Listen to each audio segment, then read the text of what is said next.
Hello friends, आज हम कक्षा 8 के गणित के इकाई 2 वर्गमूल के अभ्यास 2b का क्वेश्चन नंबर 6 और 7 को हल करेंगे। क्वेश्चन नंबर 6 में आपको दिया है कि वह छोटी से छोटी संख्या ज्ञात कीजिए जिससे 1890 में गुणा करने पर गुणनफल पूर्ण वर्ग हो जाए। अब इस क्वेश्चन को हल करने के लिए सबसे पहले हम 1890 का गुणनखंड करेंगे। गुणनखंड जो प्राप्त होगा उसमें हम उसका जोड़ा बनाएंगे। ठीक, जिसका जोड़ा नहीं बनेगा उसी अंक का हम गुणा करके सबका जोड़ा बनाएंगे। तो जितने अंकों का हम गुणा कर रहे हैं उसी का गुणनफल जो होगा वही इस संख्या को पूर्ण वर्ग बनाएगा। तो यहाँ पर सबसे पहले हम 1890 का गुणनखंड करते हैं। तो यहाँ पर यह हो गया आपका 1890। अब यहाँ पर हम 1890 का जब अभाज्य गुणनखंड करेंगे तो इसमें हम देखते हैं कि इसके इकाई का अंक क्या है, 0 है। और जब किसी संख्या के इकाई का अंक 0 होता है तो वह संख्या आपकी 2 से विभाजित हो जाती है। अब इसको हम 2 से काटेंगे तो यहाँ पर लिखेंगे आप 2। अब देखिए इसका पहला अंक क्या है, 1 है। अब 1 में 2 का भाग जाएगा नहीं, अगला अंक 8 लेंगे तो यह 18 हो जाएगा। 18 में हम 2 से भाग करेंगे तो यह 2 9 18 हो गया। अब यहाँ पर यह 9 है, यह 2 चौक 8 होगा। एक शेषफल बचेगा, 0 लेंगे 10 हो जाएगा, यह 2 पंजे 10 हो गया। अब यहाँ पर देखिए इसके इकाई का अंक 5 है और जब इसके इकाई का अंक 5 है तो यह संख्या आपकी 2 से कटेगी नहीं। इस संख्या को हम 3 से काटेंगे। तो यहाँ पर 3 से काटेंगे तो यह 9 है, 3 त्रिका 9 होगा। यहाँ पर 4 है, यह 3 एकम 3 होगा। एक शेषफल बचेगा, 5 उतारेंगे 15 होगा, यह 3 पचे 15 हो गया। अब यहाँ पर इसे हम फिर 3 से काटेंगे तो यहाँ पर हम 3 लिखेंगे, यह 3 एकम 3 होगा। अब 1 उतारेंगे, भाग जाएगा नहीं, यहाँ 0 बढ़ा देंगे, अब 5 उतारेंगे 15 हो जाएगा, यह 3 पचे 15 हो गया। अब इसके बाद इसे हम फिर 3 से काटेंगे तो यहाँ पर 3 लिखेंगे, 1 लेंगे, 1 में 3 का भाग जाएगा नहीं, अब 0 लेंगे, यह 10 हो जाएगा, यह 3 त्रिका क्या हो गया 9। एक शेषफल बचेगा, 5 उतारेंगे 15 होगा, यह 3 पचे 15 हो गया। अब यहाँ पर आपका यह 35 है, 35 को हम काट देंगे 5 से, यह हो जाएगा 5 सते 35। अब यहाँ पर यह 7 है, इसे काट देंगे 7 से, यह हो जाएगा 7 एकम 7। तो ये हो गया आपका 1890 का अभाज्य गुणनखंड। तो यहाँ पर हम लिखेंगे इसका, यह होगा अभाज्य गुणनखंड।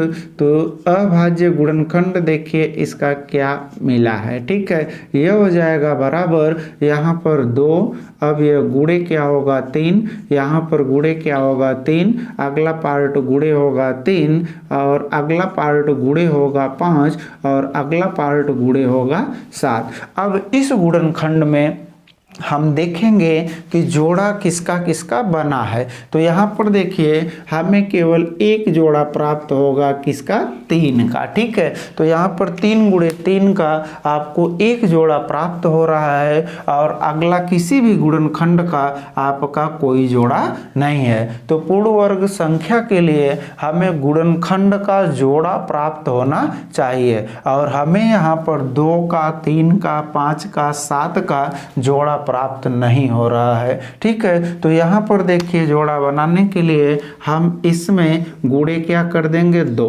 3 का जोड़ा बनाने के लिए गुणे क्या कर देंगे 3, 5 का जोड़ा बनाने के लिए गुणे क्या कर देंगे 5, 7 का जोड़ा बनाने के लिए गुणे क्या कर देंगे 7। तो यहाँ पर देखिए यह 2, ठीक, यहाँ पर यह 3, यहाँ पर यह 5, यहाँ पर यह 7। ठीक है, हम इतना अगर बाहर से गुणा करते हैं तो हमें जो मान प्राप्त होगा वह पूर्ण वर्ग संख्या प्राप्त होगी।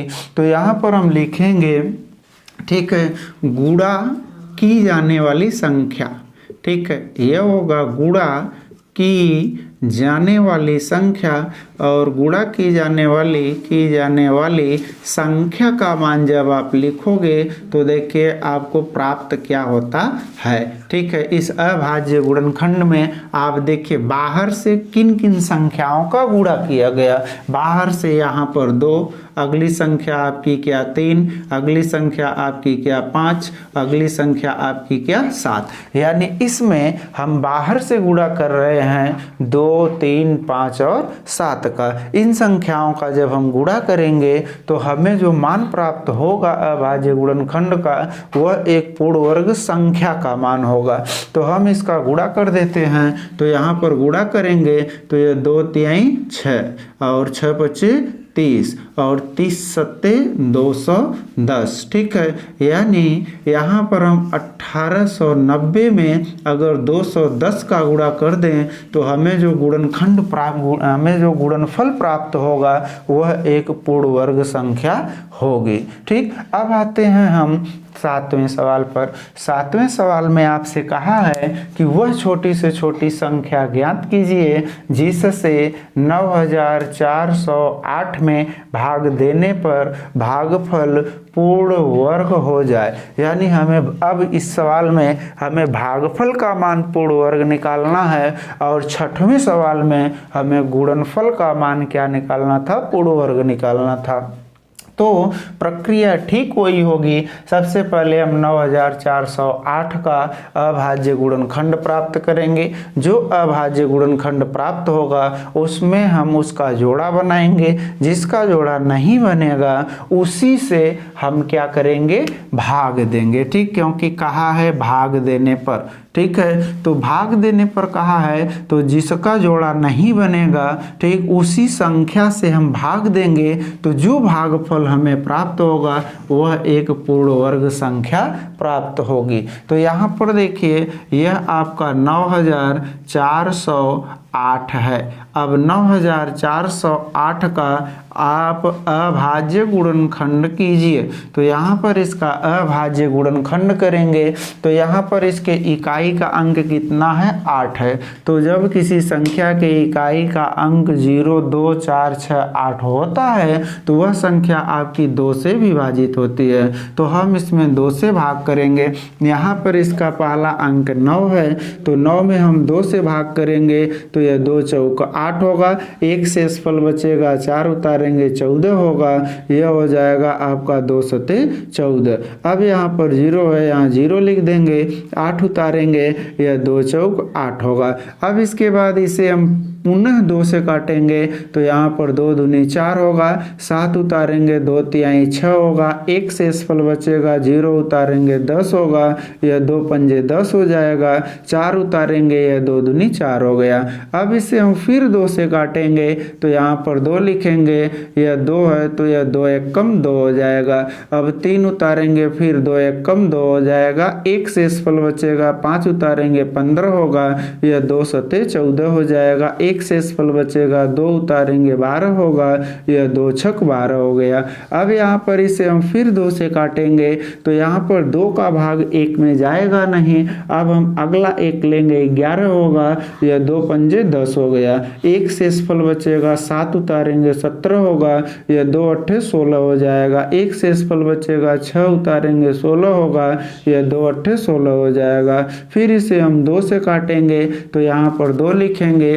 अब यह 5 है, यह 2 दूनी 4 हो जाएगा। एक शेषफल बचेगा, 8 उतारेंगे 18 होगा, यह 2 9 18 हो गया। 8 उतारेंगे, यह 2 चौक 8 हो गया। अब इसके बाद इसे हम फिर 2 से काटेंगे तो यहाँ पर 2 लिखेंगे। अब यह 2 एक कम 2 हो गया, यहाँ पर 9 है, यह 2 चौक 8 हो जाएगा। एक शेषफल बचेगा, यहाँ पर 4 उतारेंगे 14 होगा, यह 2 सते 14 हो गया। अब यहाँ पर इसके इकाई का अंक कितना है, 7 है। तो जब इकाई का अंक 7 है तो यह संख्या आपकी 3 से कटेगी। यहाँ पर 3 लिखेंगे, 3 का भाग 1 में जाएगा नहीं, अगला नंबर 4 लेंगे 14 होगा, यह 3 चौक 12 हो गया।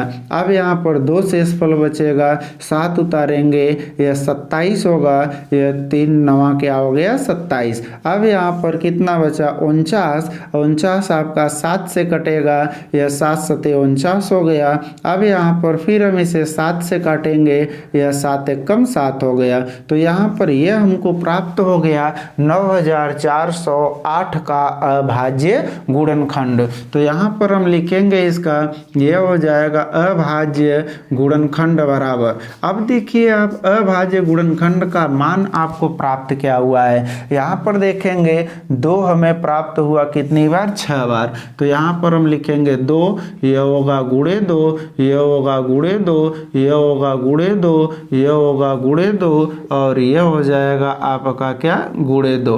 अब आप देखेंगे गुणे आपको 3 कितनी बार प्राप्त हुआ है। तो यहाँ पर 3 आपको 1 बार प्राप्त हुआ है। अब देखेंगे 7 आपको कितनी बार प्राप्त हुआ 2 बार प्राप्त हुआ।